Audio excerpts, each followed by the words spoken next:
అందరికీ నమస్కారం. అమ్మ మాట అమ్మాయి బాట ఛానల్కి స్వాగతం. కథ చెప్పుకుందామా? మంచి పేరు. అక్కవరం గ్రామంలో అనంతమ్మ, అనంతయ్య అనే దంపతులు ఉండేవారు. అనంతయ్యకు గ్రామంలో మంచివాడన్న పేరుండేది. కానీ అనంతమ్మను అందరూ ఏహ్యభావంతో చూసేవారు. అందుకు కారణము ఆమెలో గల మూర్ఖత్వము, నోటి దురుసుతనము. పెళ్ళీడుకొచ్చిన అనంతమ్మ పెద్ద కూతురుకు ఎక్కడా తగిన సంబంధం దొరకలేదు. కట్న కానుకలిచ్చుకోగల భాగ్యవంతులైన తన కూతురును చేసుకునేందుకు ఎవ్వరూ ముందుకు రాకపోవడం ఆమెకు బాధ కలిగించింది. ఒక్క కూతురు పెళ్లికే తామింత శ్రమపడుతుంటే ఇంకా ఎదిగి వస్తున్న మిగతా పిల్లల మాటేమిటి? తన భర్త అనంతయ్యకు గ్రామంలో మంచి పేరు, గౌరవం ఉన్నదని అనంతమ్మకు తెలుసు. తనంటే గ్రామస్తులకు అసూయ, చులకని చూపు. తను కూడా భర్తలాగే మంచి పేరు తెచ్చుకుంటే సమస్యగా మారిన కూతురి పెళ్ళి పరిష్కారమైపోతుందని ఆమె అనుకుంది. ఈ ఆలోచనతో ఒకనాడు అనంతమ్మ భర్తను, నీకు గ్రామంలో మంచి పేరున్నది, నాకు అలాంటి మంచి పేరు తెచ్చుకోవాలన్న బుద్ధి పుట్టింది. అందుకు ఏం చేస్తే బాగుంటుందని నీ సలహా అని అడిగింది. భార్య మాటలు విన్న అనంతయ్యకు చెవిలో అమృతం పోసినట్లయింది. ఎందుకంటే ఎంతో కాలంగా ఆమె నోటి దురుసు వల్ల ఇతరుల కంటే ఎక్కువ వేగుతున్నది అతడే. అనంతయ్య సంతోషంగా, ఏ దేవుడో నీ మనసును ఇన్నాళ్ల తరువాత మంచి బుద్ధి పుట్టించాడు. ఒకటి గుర్తుంచుకో, అందరితోనూ సఖ్యంగా ఉంటూ చేతనైన సాయం చేస్తూ ఉంటే మంచి పేరు దానంతటా అదే వస్తుంది అన్నాడు. అనంతమ్మకు భర్త తెలివితేటల్లో మంచి నమ్మకం ఉంది. ఆయన ఎంతో లోకానుభవం కలవాడని ఆమె ఎరుగు. ఆ కారణం వల్ల ఆ రోజు నుంచి ఆమె ఇరుగు పొరుగు వాళ్లతోనూ, పని వాళ్లతోనూ, పిల్లలతోనూ సౌమ్యంగా ఉంటూ ఉపకార బుద్ధితో మెలగసాగింది. ఇలా కొన్నాళ్లు జరిగాక ఆమెకు తనకేపాటి మంచి పేరు వచ్చిందో తెలుసుకోవాలన్న కుతూహలం కలిగింది. ఆమె మొదట ఇరుగు పొరుగు ఇల్లాళ్ళు తన గురించి ఏమనుకుంటున్నారో తెలుసుకోవాలనుకుంది. ఈ మధ్య కొన్నాళ్లుగా ఆమె ఇరుగు పొరుగులకు ఎన్నో రకాలుగా సాయపడ్డది. అనంతమ్మ ఇంటి పక్కనే కామాక్షమ్మ అనే ఆవిడ ఇల్లుంది.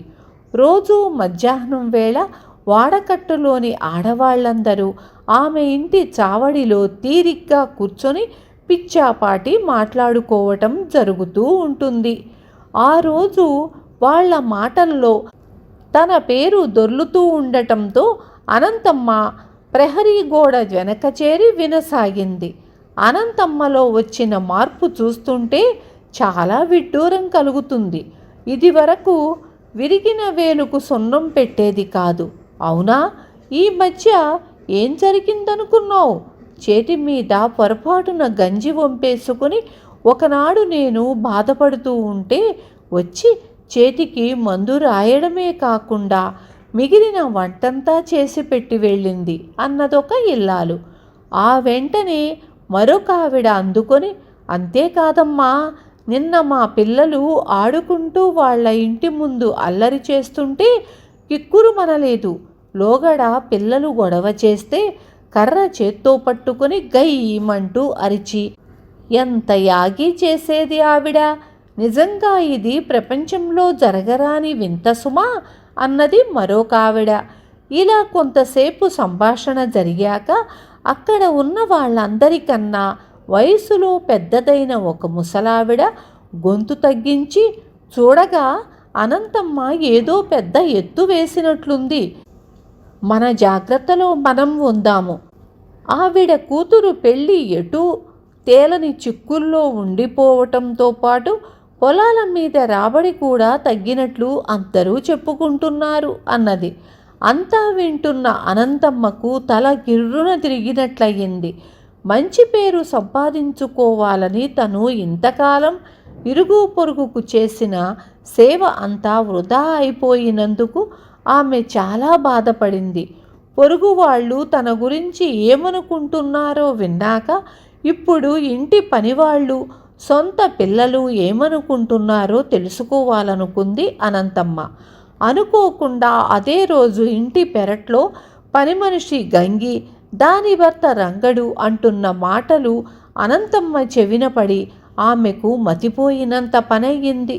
అంతకుముందు రోజు గంగి నిక్షేపం లాంటి గాజు పాత్ర ఒకటి జారవిడిచి పగలగొట్టింది. మరొక్కప్పుడైతే అనంతమ్మ ఇంటి కప్పు ఎగిరిపోయేలా దాని మీద కేకలు పెట్టేది.